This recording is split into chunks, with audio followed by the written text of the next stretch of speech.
Business Meets Kate Moody joins us here in the studio, our business editor. Kate, great to see you, as always. Hi, Mark. We're starting with the latest on the US Federal Reserve in terms of policy, but also in terms of leadership. Kate, take it away. Well, Jerome Powell has been delivering what is all but certain to be his last press conference as head of the American Central Bank. This just hours after the Senate Banking Committee voted to advance the nomination of his successor, Kevin Warsh. That vote had been on hold because of a criminal investigation into Powell, which was linked to the renovation of the Fed building. The U.S. Justice Department called off that probe on Friday, and the vote went ahead on party lines. Powell confirmed that as long as Warsh is approved in time, he will indeed step down when his term ends on May 15th, but in a slightly unusual move that he will stay on the Fed Board of Governors for an unspecified period of time. Take a listen. My concern is really about the series of legal attacks on the Fed, which threaten our ability to conduct monetary policy without considering political factors. And I want to note here, this has nothing whatever to do with verbal criticism by elected officials. I've never suggested that such verbal criticism is a problem, and neither has anyone else here. But these legal actions by the administration are unprecedented in our 113-year history, and there are ongoing threats of additional such actions. I worry that these attacks are battering the institution and putting at risk the thing that really matters to the public, which is the ability to conduct monetary policy without taking into consideration political factors. Powell referring there to the repeated calls by President Donald Trump for the Fed to cut interest rates faster. Trump said just moments ago that this would be a good time, in his opinion, to lower rates. He had threatened to fire Powell, and he said that Warsh would likely follow his wishes. That's raised a lot of questions about the independence of America's central bank, which Powell described as one of the cornerstones of a successful economy. Now, as expected, the Fed did keep its key interest rate on hold for the third straight meeting between 3.5% and 3.75%. It is the first time, however, that 4 board members have dissented on a rate decision since 1992. And Powell did warn that the Iran war had raised uncertainty for the economic outlook, inflation, and in particular, for energy prices.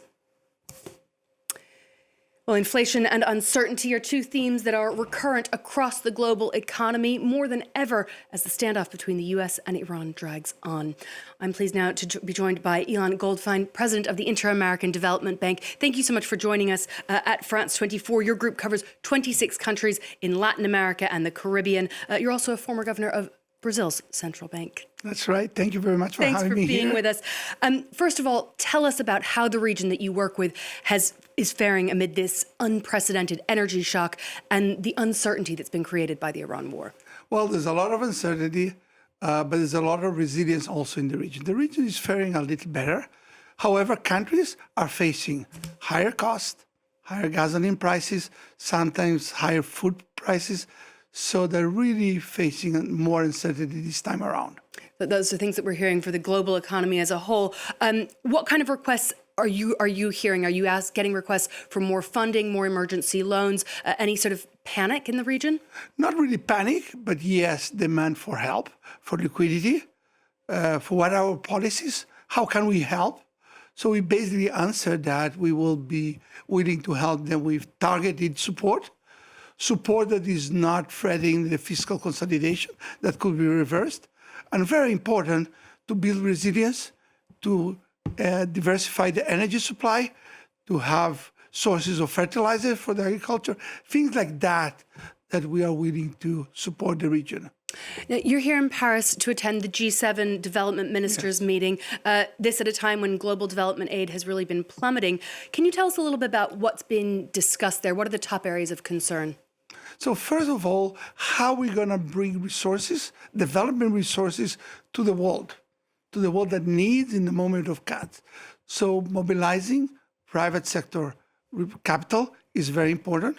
How the multilateral development bank, the public sector, can actually use its instruments to bring capital to the development needs.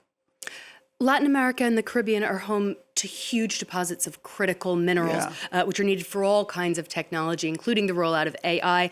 How can these economies make the most of those resources, do you think? How can they funnel the right investment there? So the region holds 30% or more of the critical minerals. It's a major supplier. However, it does not process. It does not add value. You export from extraction directly out, and then you buy them back 8, 9, 10 times the value. So you need to add value, you need to process. That is easier talk to do. So at the end of the day, what we need to do is to have the infrastructure, the regulation, the capacity for the countries in the region, the 26 countries, to actually produce and add value in the region. And can you tell me specifically about some of the investment that you're helping to funnel there that could really help to open a new chapter for those economies? So you have iron ore. Can you help processing it? You have copper. Can you help making it processing? We are looking at countries that want to know if they have rare earth. They don't even know. They need to map it. Things like that we are doing. And more importantly, some of the countries do not have even the regulations, the rules, the capacity to produce, to extract, and to add value. So we are there trying to help them build the conditions. And very briefly, before I let you go, the EU's trade deal with the Mercosur bloc is expected to come into force in the coming days. Tell us a little bit about how you view the EU's economic ties with Latin America. So for decades, that was on the making. And I think at this point, at this time around, given the geopolitical conditions, the regions are getting closer. Europe, we talk about critical minerals, with the EU. I know that there are issues from both sides, but I believe that those can be worked out so that they benefit both sides in terms of GDP, in terms of well-being. I think both regions can benefit from that. Ilan Goldfajn, President of the Inter-American Development Bank, thank you so much for joining us on France 24. Thank you.